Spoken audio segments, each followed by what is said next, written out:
pitch, you high pitch, the higher pitch shot.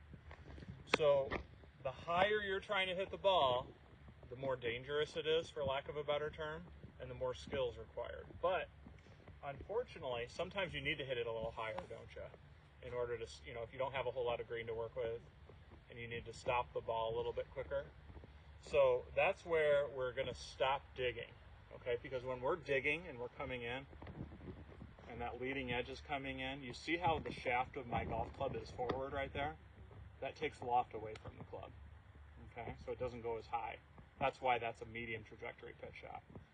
We're going to go from being here at impact to here at impact. So you see how I just increased the loft on my golf club?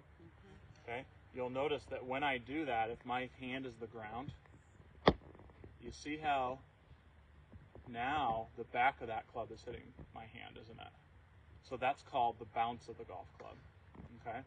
So we're going to go from digging to bouncing. Okay. Now, being able to bounce the club on turf like this is a really valuable skill to have, because it's actually the same concept that we're going to utilize when we get into the bunkers.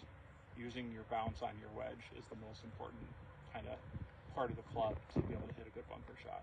Okay, but it's easier to do it here, so this is where we're going to start with it.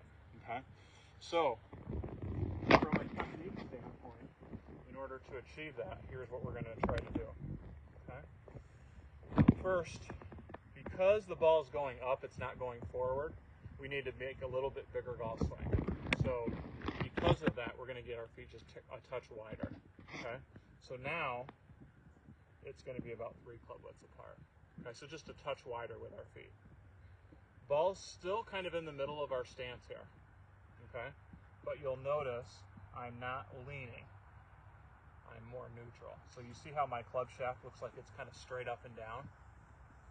From there, I'm making a swing. And you see how it was a little bigger swing, and you see how that club did not dig, did it? It kind of bounced off that turf. So you'll see when I do that, that little bouncing motion. You see how it kind of, it's almost like if you were going to skip a rock on a pond. This is the rock, and the grass is the pond. It's kind of skipping off of the grass versus digging down into it. Okay? You'll notice that when I do that, the ball should go higher and softer. See the difference in that trajectory right there? And that's how you stop the ball. That's going to stop faster. Yes. You see how that ball didn't roll quite as much as, so if I were to kind of hit those shots kind of side by side each other,